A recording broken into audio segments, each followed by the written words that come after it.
All right, everybody, if you're ready, I am. Let me give you a little bit of background on the resources I'm using for tonight. The primary one is this book by Adam Hamilton, pastor of Church of the Resurrection, United Methodist Church of the Resurrection in Kansas City. Technically, it's in Leawood, Kansas, but that's a suburb of Kansas City. You know there's two Kansas Cities, right? Kansas City, Missouri, and Kansas City, Kansas. The state line runs right through the middle of them. Just talked to Adam yesterday on the phone about some stuff going on in his ministry and his life. It's a really, what I love about Adam's writing is if you're a biblical scholar, you know where he's getting these ideas from, and you can tell the biblical research is there. If you're not a biblical scholar, he writes in a way that you can still understand what's in there. It's a tremendous skill to have that kind of gift. Then also a little bit, not a lot, but a little bit from Amy Jill Levine, who some of you may know is an agnostic progressive liberal Jew. Is that how she describes herself? I think so. She's a New Testament professor at Vanderbilt. We did this book a couple of years ago in the gathering, Jesus for Everyone. It's a really fine book. I argue with her throughout the pages, and I've met her once, just shook her hand after a meeting. I would love to. Seth's not here tonight. We should have her come as a spiritual searcher. She'd be great. And then also Tom Long, who is I think he's a professor emeritus now at Columbia Seminary down or maybe at Candler in Atlanta. He's a really good scholar, and you're going to get a little bit of him tonight too. I don't like footnoting things as I go along, but I do like that I've got other sources, and you're not hearing everything that's tonight from me. I think I want to go to the next slide. Nope, go back. Sorry, my fault. There you go. Just stay right there. So the title of this is Our Mother, Father, Creator, and Friend. And the idea for this, actually, it's kind of sad to say this, but it started germinating at Sally Besky's memorial service. Y'all, some of you remember Sally Besky, who was our brilliant organist, children's music leader. She composed music. She wrote for 25 years. She wrote the children's musical every year, composed the songs, directed, designed the costumes that the kids wore. She was an amazing person. And she preferred and she planned her memorial service with Mary Kate Buchanan. And she preferred for her memorial that the Lord's Prayer begin instead of Our Father, Our Creator, which is, and I'll get to more of that about that in a moment, but that's a totally appropriate way to approach this prayer. In fact, I'm going to tell a couple of stories about some other ways that at least mother has been used in my experience in the past, and a couple other words. And so I just started playing with the idea of, well, what if we took a little deeper dive into the Lord's Prayer and kind of parsed it for our own era, for our own time.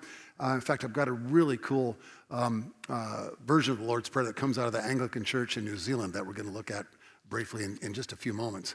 And we don't have time to go through all the different kind of versions of the Lord's Prayer that are out there. But it's kind of fun to look at them. And if you speak, I took a whole year of high school French. I can fake my way through a little bit. But it's just fun to look at it in another language and realize how many different ways there are of understanding it and interpreting it. There is no straight translation from Greek to English or English to German or German to French. Everything there's a debate going on among translators when things are being translated. So just keep that in mind as we're looking at some different versions of the Lord's Prayer. All right, let's look at the roots of the Lord's Prayer. Let's go to the next slide. So here it is in Matthew 6. Pray then in this way, Our Father in heaven, may your name be revered as holy. You already can pick up some differences from what we say. May your kingdom come, may your will be done on earth as it is in heaven. Give us today our daily bread and forgive us our debts as we also have forgiven our debtors. And do not bring us to the time of trial, but rescue us from the evil one. Different, but still more or less follows the pretty similar outline. What's missing at the end? For thine is the kingdom, the power, and the glory forever. The King James Version has that in it. This is the New Revised Standard Version that I use, that we use primarily here at First Community. And the King James was based on an old, a Greek manuscript that wasn't the oldest. We've since found older manuscripts. And if you've been to seminary, one of the things you learn is typically older means more accurate. because things can change. Mistakes can happen, or somebody says, I don't like that, I'm gonna change that around a little bit and add a word or take out a word or whatever. And I don't know the whole history about the finding the Greek manuscript, but this older manuscript was found of Matthew without that at the end. And so the understanding is that probably wasn't there at the very beginning. But as we'll show in a moment, there's an even earlier version of it that's in the Bible. Go to the next slide. So he said to them, this is Jesus to the disciples, when you pray, say, Father, may your name be revered as holy. May your kingdom come. Give us each day our daily bread, and forgive us our sins, for we ourselves forgive everyone indebted to us. And do not bring us to the time of trial. And that's where it ends. So you can see there's a lot more missing from Luke's. But what many scholars think, and I agree with this view, is that this is the older version of the Lord's Prayer that was then taken by Matthew and expanded upon. And in fact, Matthew has a much more poetic way he's written the Lord's Prayer in a much more poetic way in that this is kind of choppy and doesn't read real well. Is it when our Father who art in heaven, hallowed be thy name, thy kingdom come. It just has a nice flow, whereas Luke's is a little not so poetic. And so again, scholars tend to assume that when there's something that appears in Scripture, and one time it's short, and this is a whole bunch of stuff that's in the other version, then this is probably the older one, meaning Matthew and or Jesus, I suppose, may have developed that a little bit more. And part of that too, we think that the Lord's Prayer is probably one of the oldest practices of Christian worship. Anybody ever heard of the Didache or the Didache? It's a collection of the apostles' teaching about Jesus that was probably written in the 2nd century. Some scholars argue about that and think it's the 1st century. I don't think there's any way. It doesn't matter at the end of the day. But the Didache has in it a quote that says, when you pray, it has the Lord's Prayer almost just like we say it. Very, very, very similar to the way we say it, the way it appears in Matthew. And they're instructed, Christians are, in the Didache, this collection of teachings, to say the Lord's Prayer 3 times a day. And typically in Jewish practice, that would be at 9, noon, and 3. So we strongly believe that the Lord's Prayer has been around since almost day one, at least 1900 years, if not farther back, especially if we consider that Jesus was a teacher. All right, now here's a cool one I want you to see. Go to the next slide. This is an alternate version from the New Zealand Anglican prayer book. I think it'd be wonderful if we could read it, because I'm thinking we're going to use this during the season of Lent every Sunday in place of the Lord's Prayer that we normally say. And I'll go through this and talk about some of the things that I think are very helpful about this. So can we read together? Eternal Spirit, Earth Maker, Pain Bearer, Life Giver, Source of all that is and that shall be, Father and Mother of us all, loving God in whom is heaven. Next slide. There you go. The hallowing of your name echo through the universe. The way of your justice be followed by the peoples of the world. Your heavenly will done by all created beings. Your commonwealth of peace and freedom sustain our hope and come on earth. Keep going. With the bread we need for today, feed us. In the hurts we absorb from one another, forgive us. In times of temptation and test, strengthen us. From trials too great to endure, spare us. From the grip of all that is evil, free us. For you reign in the glory of the power that is love, now and forever. Amen. Do you like that? I think it's beautiful. We used that during my first year one time. I don't remember what the Sunday was or why, but I remembered it was just a beautiful moment in worship. I Googled around yesterday and I found it. And I think as long as I cite where it's from, we can use it. Although we're not. I think we're fine. But so back up to the first slide. Is that you up there, Matt? If you go back to the first slide of this particular prayer, there you go, right there. So look at how beautifully it's written. Eternal Spirit, earth maker, pain bearer, life giver. I mean, wow, see how evocative it is? You know, your spirit is eternal. You made the earth. You bear our pain. By the way, that's part of the sermon series I'm doing for Lent. Is called The Wood Between the Worlds. It's going to be 5 sermons reflecting on the cross as we move forward to Holy Week. And one of the things in one of the sermons that comes out is how the cross is representative of God bearing our pain. That caught my attention when I was looking at this yesterday. Source of all that is, and that shall be. And then right here, Father and Mother of us all. Remember what Genesis 1 says, 1:26? Male and female, created in God's image. Mother, father. I've got a list of some other female images of God in the Bible that we'll look at in a moment. Go to the next slide. The hallowing of your name echo through the universe. The way of your justice be followed by the peoples of the world.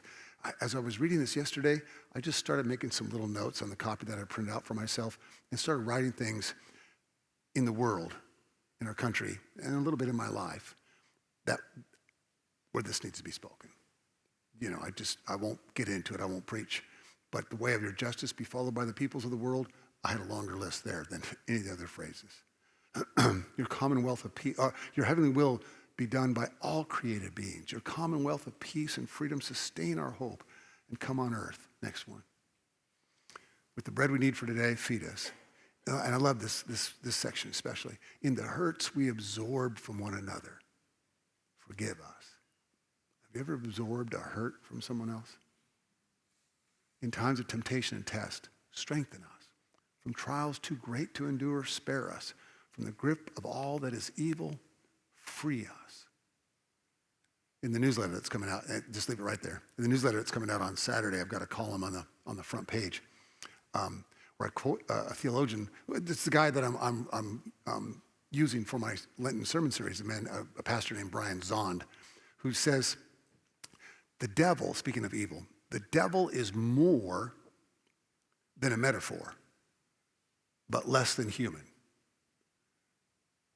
I mean, I'm not sure I agree with that, but I really like it. I've been meditating on that all week. The devil is more than a metaphor. Because I've said, you know, when you run into the devil in the Bible, think of it as a metaphor for evil. I like that he's saying, and this Brian Zond is kind of a mystic. He's a poet in a preacher's body. I like the idea that he's saying that it's more than a metaphor, but less than human. In other words, it's a force that that does exist in the universe. Again, I'm not sure I agree with that, but it's made me think quite a lot. Well, so you all, the first Sunday we do this, which will probably be the first Sunday in Lent, you can say, we already did it in the gathering. Which may mean you're giving in to a temptation, so maybe you should. All right, next slide. It's from my hero, Fred Craddock, who's in the resurrection now, but one of the greatest preachers of all time, at least in the United States of America. God is always more ready to hear than we to pray. That hit me strong as well. It's both a note of judgment. We're not always ready to pray, but God is always ready to hear when we finally are. All right, let's take a minute or two at your tables. First question, I got 2 questions for you right now. When do you pray? And it doesn't have to be super formal. It doesn't have to be anything like, just right there at your tables. Start with the person with the most hair. And it's not Dick. It's not Jim. It could be Tim. Tim might be waiting over here at this table. When do you pray? And just take 30 seconds to give your answer. Go.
Take another minute or so, just another minute.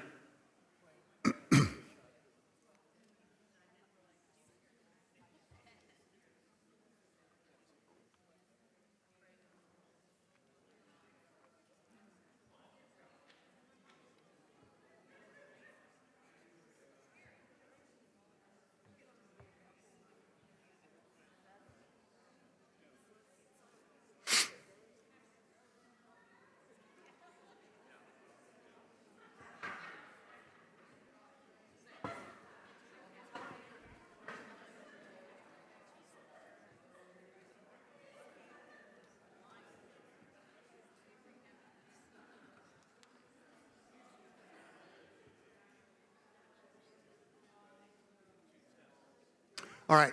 Is there anyone who would like to share when they pray? Don't share what your neighbor said. Anybody want to share when you pray? I'll give you an example. You might have seen my all church email on Friday. I know you read it, every word.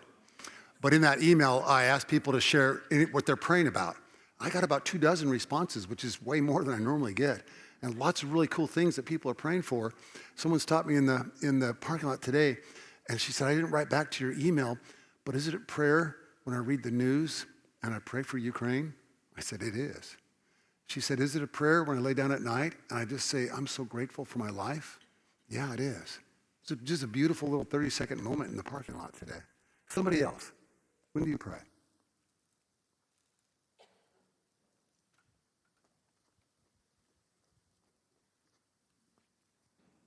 Thank you, Sarah. Right before bed. Right before bed. I'm in bed. Right to close my eyes. Pray. Say a prayer. Good. Cool. Anybody else? Dave? I said that. I'm not sure what the prayer is, but I often talk to our dog when we're walking, and we mentioned that dog is God spelled backwards. Absolutely. That is theologically correct. And in case you're wondering, all dogs do go to heaven. I can literally make an argument from the Bible. I'm not sure about cats, but dogs all go to heaven.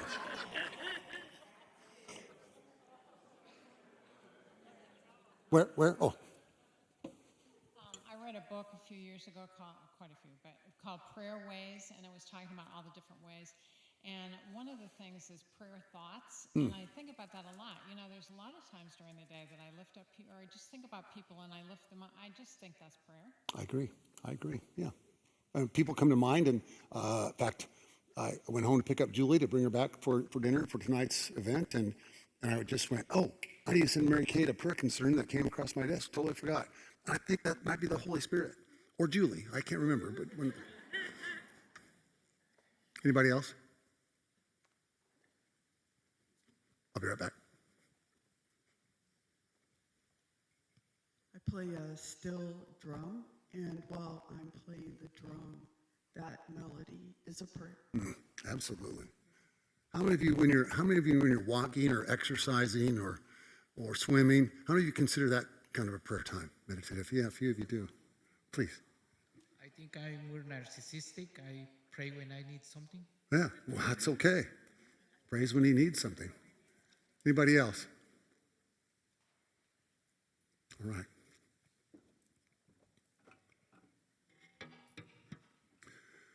Let's go to the next slide. Nadia Bowles-Weber is a brilliant Lutheran pastor. She founded the church for all sinners and saints. Not that she thinks some are sinners and some are saints. Basically, it's for church for all. She wrote a kind of a reverie on the Lord's Prayer. She would just take a line and then Our Father, and then she just went through a whole couple paragraphs, and then another line, and she'd go a couple of paragraphs about our church and world and life and friends and things. It's just, in fact, if you want to look it up, Nadia Bowles-Weber on the Lord's Prayer, it's on Patheos. So you can put in Google Nadia Bowles-Weber, Patheos, Lord's Prayer. You should be able to get it. At the end, she cites Fred Craddock here. She doesn't know where she heard him say it, but she says that he's the one that said it. Use these prayers as she's finishing her long list of prayers to hammer us all into vessels that can accept the answer when it comes. Oh, that's just powerful. And it kind of, in the same way, it does kind of say, we need a little hammering sometimes. Maybe I need it more than you, but I think most of us do. There's another quote that's attributed to C.S. Lewis that says, prayer doesn't change God, it changes us. And then reading through the Lord's Prayer kind of reminds me of that idea as well. Okay, now before we get into the Lord's Prayer in particular, one more slide. I want to give you a little more background on the Lord's Prayer. This is the half Kaddish, as cited by Adam Hamilton in his book, The Lord's Prayer. The Kaddish was a prayer that probably Jesus knew. In fact, probably even prayed. And I'm going to read it out loud for you, and you can see how there are some of the elements that are in the Lord's Prayer. It does seem like Jesus, if this prayer was around when Jesus was alive, it's very, very likely he prayed it. And it could be very likely that this is how he developed his own teaching for his disciples. Exalted and hallowed be his great name in the world which he created according to his will. May he let his kingdom rule in your lifetime and in your days and in the lifetime of the whole house of Israel, speedily and soon. Praise be his great name from eternity to eternity. And to this say, Amen. Can you hear some of the roots of the Lord's Prayer there? It's just again, a beautiful reminder. Likely predates the Lord's Prayer. It's very similar. It's probably true that Jesus prayed it and then maybe even used it as his outline. All right, next slide. Let's say our prayer together. Our Father, who art in heaven, hallowed be thy name. Thy kingdom come, thy will be done, on earth as it is in heaven. Give us this day our daily bread, and forgive us our trespasses, as we forgive those who trespass against us. And lead us not into temptation, but deliver us from evil. For thine is the kingdom, and the power, and the glory forever. Amen. I'd been here about 5 weeks as senior minister, starting back in April of 2017. Actually, my first day was March 15th. I wasn't in worship until April. And during the sermon, I confessed that one of the things I do in my own prayer life is I rarely close my eyes. I close my eyes in worship because that's probably what you expect a preacher to do. So I usually do close my eyes while I'm praying in worship, except in the Lord's Prayer. I said to everybody, you use trespasses here. The last 23 years of the churches I've served, I've been using debts. And I've been saying debts and getting all confused and forgetful. And I'm supposed to be leading the prayer for everybody. So I said, just so you know, that's why my eyes are open. That's why I have my we had bulletins back then. That's why I have my bulletins in front of me, because I want to make sure it's trespasses. I can do it now without the notes. But back then, the funny thing was, I remember the 9 o'clock service here in Grace Hall. I shook a bunch of hands. That's back when I had time to shake hands after the 9 o'clock service, because the next service was at 10:15. It was back in here. I'm shaking hands, and people came through going, it should not be trespasses, it should be debts. And other people were saying, don't you dare change it from trespasses back to debts. I was like, it was kind of a lighthearted thing. I wasn't taking a vote, but I want to take a vote. How many prefer trespasses? Okay, how many prefer debts? Somebody shout out, why do you prefer debts? What I grew up with, Presbyterian. Presbyterian, what I grew up with. Catholic, okay?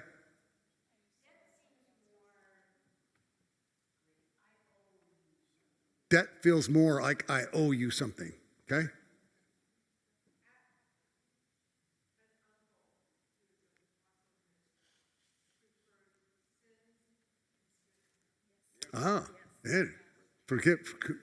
Preferred sins. How many of you used sins growing up? Oh, okay. All right, so but people who prefer trespasses, why? That's how you grew up with it, yep. Oh, it is. In Spanish, it's the same word. Trespass means, I know 2 Spanish words now.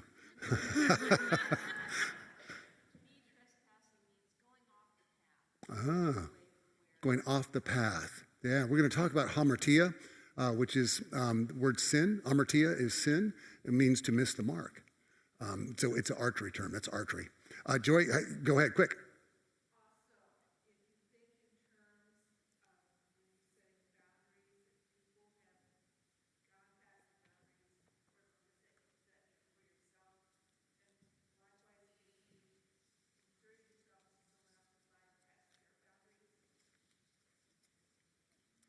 This is why every pastor you know in this church has been through boundary training. It's a big deal for pastors. Thank you for saying that. All right, so notice a couple of things here. Our Father who art in heaven, hallowed be thy name, thy kingdom come, thy will be done on earth as it is in heaven. I'm going to get into this a little bit more later, but I want to, oh, wait, I'm looking at the wrong note. Sorry. Yes, that's where we are. Okay, so go to the next slide. Our Father who art in heaven, hallowed be thy name. If I told you all the story, I think I have, a couple years ago in a sermon, when I was an intern, a college summer intern at my father's church, First Christian Church in San Francisco. I was working with Steve. There were 7 interns. All of us were from little Bible colleges on the West Coast. The government gave our church money. Imagine this. They gave us money to feed hungry kids in the summer. It was kind of a cool deal, but we had to provide a program. And, when my dad applied for the money, he said, can we do a vacation Bible school? They said, we don't care what you do. We just don't want the kids eating and then leaving. We want you to provide something for them at least through 3 o'clock in the afternoon. So we did a VBS, 10 weeks of VBS, Vacation Bible School. And the week we had the Lord's Prayer, Steve and I were teaching the 5th grade class. We had about 80 kids from kindergarten through 6th grade who were on the school lunch program, and they got referred to us because our neighborhood, they knew that they could be fed there. Anyway, we're on the Lord's Prayer, and we say the Lord's Prayer, and I noticed this one little boy, he's got his arms folded, and he's not saying it. So I said, hey, I don't remember his name. What's going on? And he said, I'm not going to pray to my father. Tell me why. Because he hits my mom. Well, what about your mom? My mom loves me. Steve, we can change it to mother, can't we? Steve said, yeah, we can. And so all week that week, the little 5th graders in 1978 at First Christian Church in San Francisco prayed our mother who art in heaven, because the father that this one little boy knew was physically violent with his mother. My dad wasn't happy about that. When we reported it to him, he was not happy about that. And I didn't know at the time, what I know now, was that his addiction was really starting to take a hold of his life. And things that I thought he would go, oh, that's kind of cool, sometimes he would just blow up. And then other times he wouldn't. And then we'd have a blow up, and that's not an unusual pattern if you've lived with an addict. Because my dad, a year later, remembered that and said, I was being a jerk. I'm so sorry about that. But that's when I really, really first started thinking about all this. It's not so much the particular name that we have to take literally. It's got to be that. It's who in your life represents God. Well, maybe that's a name or a title you can use. If you were here when Dick Wing was preaching, you probably heard this story, maybe even a couple of times.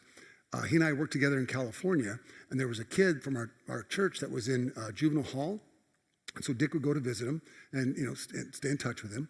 And one day, Dick said, I'm going to pray with you, and we'll do the Lord's Prayer at the end. The same kind of thing. He said, I don't want to pray to my father. I've never met my father. He abandoned us when I was little. And Dick said, well, who do you know that loves you, cares for you? He said, the sheriff that brought me in has checked on me every day. He's a really cool guy. He's trying to help me. Great. So they prayed to our sheriff who art in heaven. It's pretty simple theology, but you get outside of the First Community bubble to talk with folks about changing this. Oh my goodness.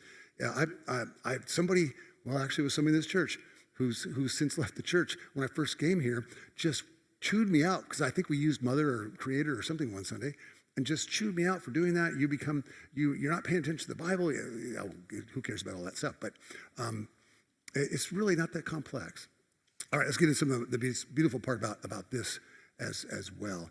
Notice that our Father who art in heaven, what was Jesus, at least his disciples' understanding of heaven? Do you know this? So if you read Genesis chapter 1 and you take it literally, it appears as though that they understood earth to be a gigantic flat disk. And there was a hard shell dome. You ever seen a dome? You ever seen the word firmament in the Bible? And he covered it with the firmament. It's the old Hebrew word that means dome. So there's this dome on top. There are waters underneath that occasionally are bubble up to the ground. There's also holes in this dome that are occasionally opened, and that allows water. And plus the dome is apparently translucent. Is that the right word? Because there's the light of the day, then there's the moon and the stars, etc. Their thought was the earth was at the center of everything. And where was heaven? No, it started right here. Uranos. I think I'm saying it right. Uranos. I took 2 years of Greek. I know about as many Greek words as I do Spanish words. Uranos. It could mean the sky. In fact, it's a name. It's where the word Uranus comes from. The god of the sky. Heaven started here and then went up to the dome. The place of the dead was beneath the land and down, even beneath the waters. It's why the sea was considered a gateway to Hades, to hell. People, the sea can be very, very, very dangerous. So when Jesus says, when Jesus uses this kind of language, they're very familiar with it because to them, everything is up and above. All of that's heaven. Now, by the time we get around to the Apostle Paul, he starts writing about different levels of heaven, and he doesn't even know he's affected, but he's affected by Zoroastrianism. That's another conversation for another day. Now, let's look at the word hallowed. Hallowed, did you notice that, was in the Kaddish? It seems pretty clear that Jesus jumped on that. What is a hallow? Anybody know? It can mean sacred or it can mean holy. When do we run into the word hallow the most? Halloween. All Hallows Eve. Hallow is sometimes interpreted as saint. So Halloween, All Hallows Eve, shortened to Halloween, is the night before All Saints Day, when we remember all the people who've gone on to be in the resurrection with God. The word hallow comes from the Old English, and I don't know how to pronounce this, halga, which comes from the Greek word hagios. Have you ever heard of a hagiography? How do you say that? Yes, what Dick just said, hagiography. That's where you write a biography about somebody and all you do is talk about how wonderful and amazing they are and you don't look at any of their underside. If you're going to write a biography about me, make it a hagiography, would you please? So the word holy, hallowed really does mean holy. Holy is your name. Saintly is your name. Now, I want to back up a second. I meant to say this about the word Father. In other words, God is as close as a loving parent, and I always add that word loving. God is as close as a parent. It creates a sense of intimacy, and it also means that we don't have to be formal in our prayers. I mean, maybe you did in your house, but not in my house. My dad was just dad. Hey, Dad, I need some help on school. Can you help me on this? Hey, Dad, I need a ride to school. Or hey, Mom, what's for dinner? I never offered to help. The conversations with my mom and dad were never formal. Oh, Revered Mother, a great one who makes terrible macaroni and cheese. Don't tell my mom I said that. So, by the way, if you're running into somebody who says no, you can't use a feminine name for God. Well, here's just at least 3. First of all, God has all kinds of names. There's El, which means God. There's El Elyon, which means God Most High. There's El Shaddai, which means God Almighty. There's Adonai, which means Lord. There's Yahweh, which sometimes is interpreted as I am what I am. Sometimes people also think that the word Yahweh is the sound of taking a breath. Yahweh. In other words, God is as close as your next breath. Some feminine names, Mother in Isaiah 66. God is the one who gave birth to us. That's in Deuteronomy 32. Jesus calls God a mother hen who cares for us. Okay, let's go to the next phrase. Thy kingdom come, thy will be done on earth as it is in heaven. By the way, do you know this joke about the Republican politician and the Democratic politician? The Republicans saying to the Democrat, you Democrats, you're not faithful. You don't believe in God. You're not involved in church. I bet you don't even know the Lord's Prayer. I'll put $20 down that you don't know the Lord's Prayer. The Democrat says, all right, you're on. The Republican says, well, then recite it. Now I lay me down to sleep. I pray the Lord my soul to keep. Republican opens his wallet, pulls out a 20 and says, I didn't think you knew it. Is that a new joke? Because that's like a super old joke. We're not looking at now I lay me down to sleep, which is kind of a frightening prayer. I pray the Lord my soul to keep. Oh, okay, yeah, great. Am I going to die, Daddy? I sure no. What's God's kingdom? Jesus' kingdom, according to Amy Jill, is all about resurrection is coming, judgment is coming, and there will be a final peace. She's arguing that when Jesus prays, thy kingdom come, he's praying for judgment, resurrection, and peace. I'm not so sure about all that, but it's fascinating. I wanted to put that out there for you. Tom Long, the other scholar I'm looking at tonight, says that this is a way, Jesus' way of identifying the reign of peace that's coming. And praying this, frankly, means that things aren't good right now. If you pray this prayer, you're saying, God, we need your will done here. We need your kingdom to come here. I didn't name them ahead of time. Will Willimon and Stanley Hauerwas, I worked that in there just for you, Tim, this Hauerwas comment. Will Willimon and Stanley Hauerwas say that it's in this prayer when politics comes to church. As soon as you start talking about a kingdom and peace and shalom and God's will, you just brought politics right into the middle of church. You can wrestle with that later. Okay, let's go to the next one. Give us this day our daily bread. In antiquity especially, probably the majority of the population wasn't always sure where their next meal was coming from. Couldn't always be guaranteed. And so even a little bit of bread, a little bit of water were basically essential. And so the way to translate that, I won't get into all the Greek stuff here about the word daily, but essentially it's saying that we need the essential bread. We need what we need to exist. It's just about an existence. And then I like this idea. The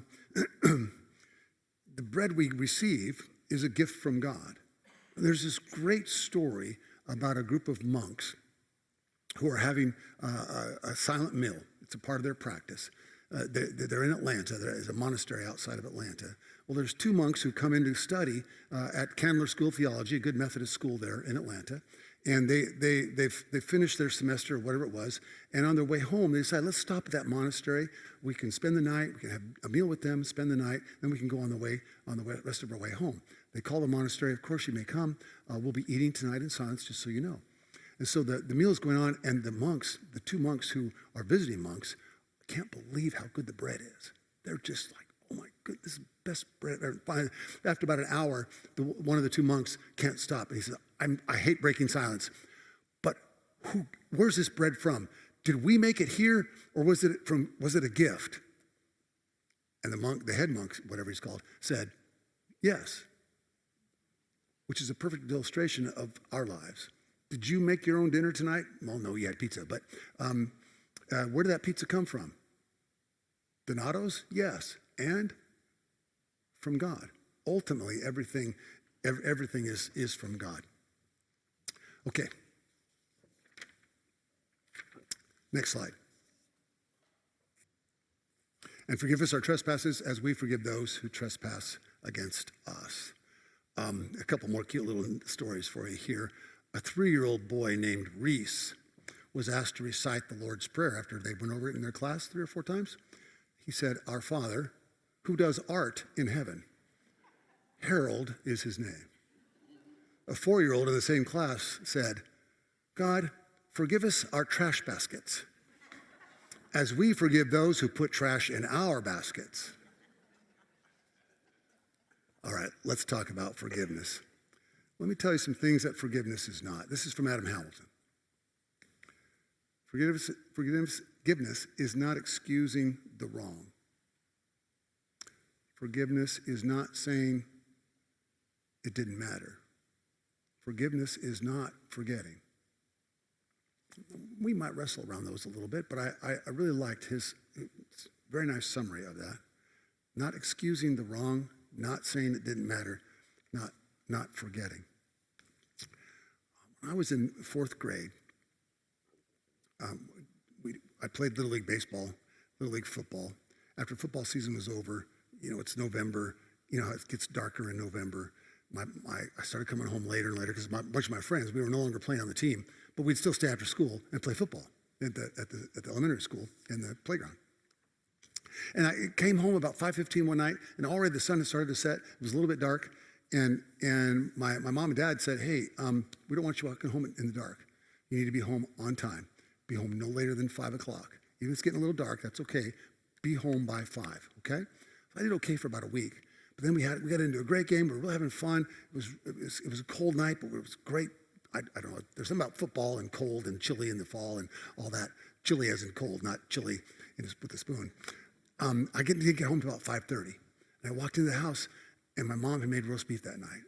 And I could even as I tell the story, I can smell the wave of roast beef. You know how you make a roast beef in a big pot with carrots and potatoes and all that. And there was gravy. And I go walking in, and there's my 2 sisters and my little brother, who's about 2 or 3 years old, sitting with my mom and dad at the dining table. And I sit down, and I've been playing all day. I haven't eaten since noon. It's almost 6 o'clock now. I sit down at the table, and my mom dishes up everybody's plates. And then my dad brings me a paper plate. And he reaches into the cupboard and he gives me a piece of bread. We told you if you didn't come home on time, you'd miss dinner that night. That's my dad calling, probably. And I sat there and just started to cry. My mom stood up, picked up my paper plate with the bread, went over and picked up her plate, roast beef, mashed potatoes, carrots, gravy, a little bit of salad, and set it in front of me. She went over and sat down in front of that piece of bread and slowly ate the bread. Now, there's a whole lot of Miles family dynamics in that story, but I've never forgotten it. I've never forgotten what it felt like to be forgiven. I'd broken the rule. I'd agreed to follow the rule. I mean, I was at fault. I knew if you missed dinner, you're not going to get, if you come home late and it's dark, you're not going to get dinner. I knew all of that. I'll never forget my mom sharing her food with me while she quietly ate the bread. Forgiveness is not about forgetting. It's not saying it didn't matter. It's not excusing the wrong. Forgiveness, this comes from Adam. Forgiveness is letting go the right to retribution, anger, or bitterness. Do you hear that? Forgiveness is letting go the right to retribution, anger, or bitterness. I was going to ask you if you agree or disagree, but I don't think I'm going to do that. I just want to let that sit. And if you disagree or agree, you can send me a note, gmiles@fcchurch.com. That's something to meditate on. Forgiveness is letting go the right to retribution, anger, or forgiveness. Now, there's another part in this phrase that I want us to unpack a little bit. As forgive us our trespasses as we forgive those who trespass against us. Does it sound problematic in a way? Have you ever thought about this? It sounds like I'm only going to be forgiven as much as I forgive Julie or whoever else I need to forgive. Not that I've never needed to forgive Julie. And it sounds transactional. It sounds like God's up there going, okay, all right, we're waiting for Glenn to forgive. Oh, Glenn didn't forgive it. I'm not going to forgive. Here's some of the stuff I read. All these scholars dealt with this. And essentially they say this. The people that Jesus is talking to, that what the gospel writer, we'll say Matthew and Luke, are talking to, are already part of a Christian community. Remember, the Gospels weren't written necessarily for people outside. They're written primarily first for the people in the community. So they're already part of the Christian community. They're already what? Forgiven. They're already forgiven. And so what Jesus is doing with this prayer then is he's helping them see you've already been forgiven. Now put that forgiveness you've received into practice. That our actions, then I think this was Tom Long who said this, our actions don't create God's choices. If I refuse to forgive you, it sounds like if Julie refuses to forgive me, it's not like God is up there taking track of that and not going to forgive her. God is merciful. That is God's nature. I believe that with all my heart, soul, and mind. That God is merciful, just, loving, kind, and gracious. And if I behave stupidly, that doesn't change God's nature. Is that making sense? You understand where I'm at? Okay. I brought this up a little while ago. The word for sin is amartia, which, if you've ever taken, I took a class in seminary called hamartiology, the study of sin in the Bible. It was a great class with a German professor who thought he was Yahweh. It was supposed to be a joke, but he really did. And we thought he was too. Halfway through the semester, we were like, oh my gosh, don't get in the way of Dr. Kinnear. but hamartia is a archery term. So if my target is that green Akita shirt over there hanging on that little coat rack there, if that's my target and it goes to the left and it hits that table instead, well, that's a simple understanding of what sin is. For example, think of it this way. If you're a young parent and you've got a 2-year-old in the back seat and you're driving to drop them off at daycare, and the little one's fussing and mussing, and you think, she's hungry, I'll get her a little bottle. And so you get the bottle, and you just quickly turn and hand to the baby, and you look up, you don't realize the light turned red. And you run into a car. Now, this is a hard concept for First Community folks to think, because it's not necessarily how we think all the time. But the idea is, you've missed the mark. If you hit their car because you ran a red light, what do you have to do? And you're only going 20 miles an hour, and so but nobody was hurt. Don't think of the worst case scenario. If you hit their car, what do you have to do? Well, apologize. That's a good start. Yes, I'm even more concerned that you write a check to me so you can fix my car.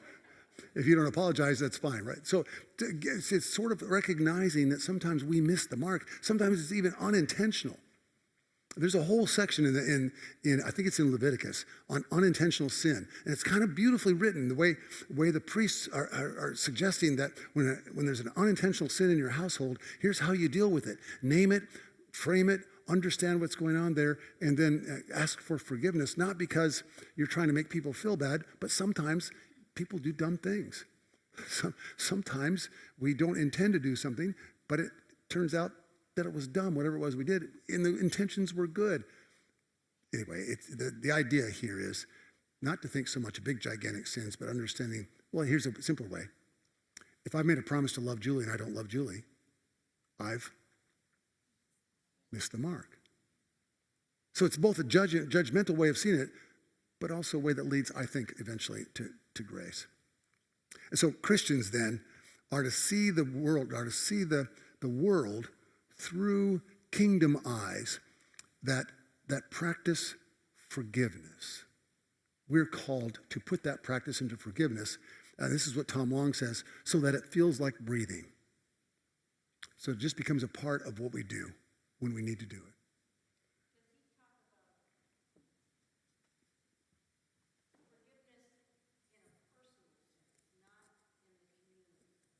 Yes. Okay, Julie's talking about the personal sense versus communal sense. I'm talking about more personal, but there can also be communal sins and forgiveness that needs to be spoken. Sometimes people will say to that's where I was going. Can you tell what our conversations are like? But I said no. You said, oh, wait a second, and that's after 3 cups of coffee. Imagine. Now, where was I? Yes, personal versus communal. Sometimes people will say to me, can't you forgive so-and-so for X? And if that person didn't hurt me, I don't have any room to forgive them. Do you see? Or a right. Is that what you said, Julie? Yeah, I can't step in and say, well, I'm going to forgive you on behalf of this person who still hasn't forgiven you. It's not my place. It's not my right. And that can be a dicey thing in the church. It can be a very, very, very dicey thing in the church. But I'll tell the story this way. I know somebody who in another church, far away from here, in another state, who had an affair with a woman he was counseling.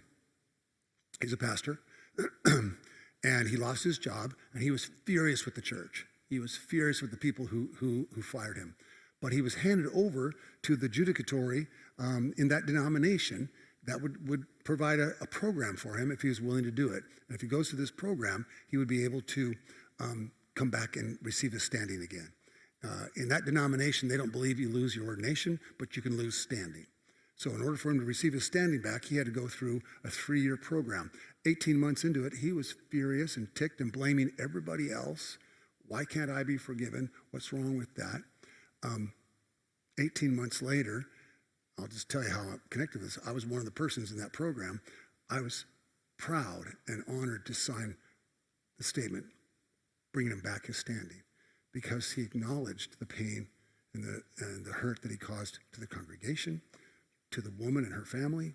She'd come to him for counseling when her marriage was a mess. Her husband was an alcoholic, all that kind of stuff.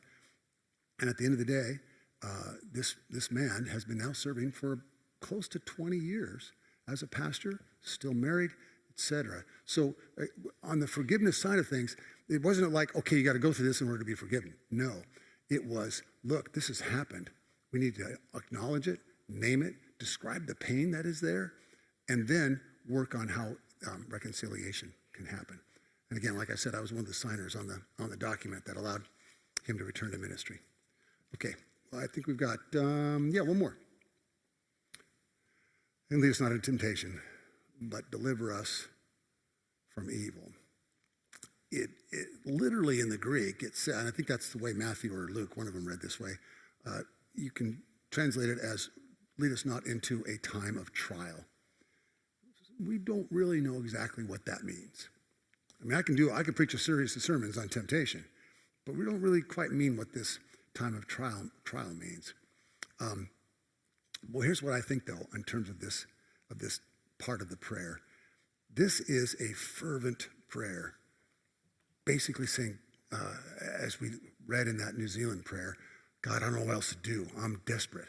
I need some help. I need some direction. I need protection. I just don't know what to do. When I asked for people to share with me their prayers, that was the number one prayer. Among all the people who shared prayers with me was, I don't know what to do. I don't know what to do about our country, about my family, about my marriage, about this or that. I won't get into the specifics of them, but it was number one was, I have nowhere else to go. Have I told you all the story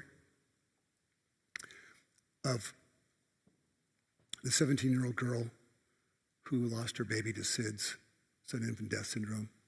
Have you heard that story before? I told it when I first got here. So right after I got out of seminary, I was working with Dick Wang in California as his associate minister.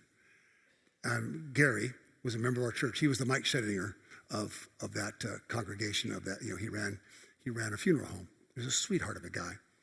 And right after I got hired, he said, Glenn, I oftentimes do county funerals. The county gives me money for low-income folks who want a funeral, and they give me $50 to pay for the pastor as an honorarium. Would you be willing to do it? And I was like, yeah. We had student loans. I wasn't making a whole lot of money. I'd call Julie and go, hey, I'm going to be late. I've got a funeral. And she'd go, oh, good. We can buy bread and milk this week. This is a good thing. I don't mean to make light of all that, but actually funeral directors, John can attest to this, have the best jokes about death and dying. I don't know if John does or not. I'm sorry. Anyway, Gary calls me. I've been there about a year. He says, I don't know if you want to do this one. It's a county funeral. The mother's 17 years old. The baby was found dead in her crib at 6 months. SIDS, sudden infant death syndrome. So I said, Gary, of course I'll do it.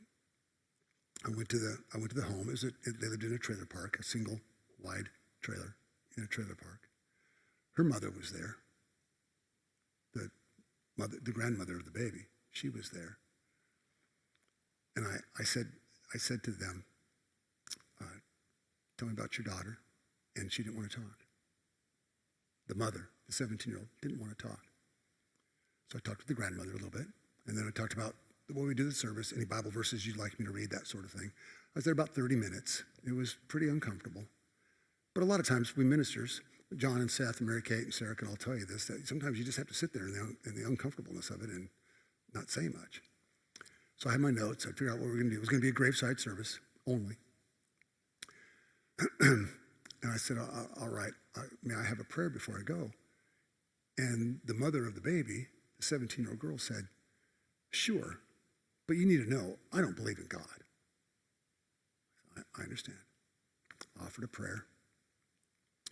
The next day, I met Gary at the funeral home. He came out carrying a pink cardboard casket that he could carry in his hands.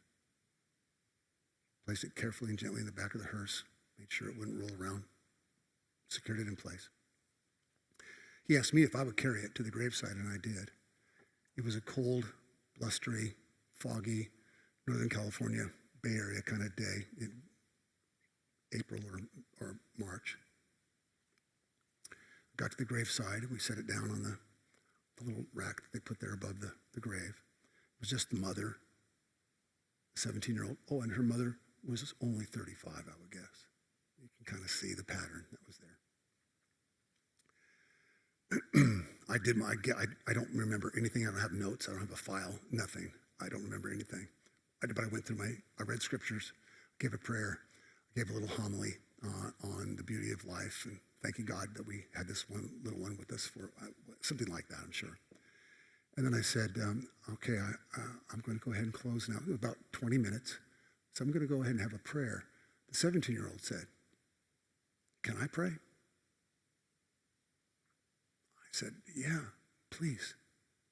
These are her exact words. God, I don't believe in you, but I have nowhere else to go. That's the most authentic, powerful prayer I've ever heard in my life. That's what I think the Lord's Prayer invites us to do, is to just say to God, I don't know. And if you need to shake your hand against the black sky and curse God, God's large enough, big enough, and great enough to handle whatever you do. Read the book of Job. That's all Job does for 35 chapters. I don't believe in you, but I don't know where else to go. The Lord's Prayer truly invites us to give our full self to the God of all that is. All right, let's go to the last slide. Together. For thine is the kingdom and the power and the glory forever. Amen. Good night, everyone.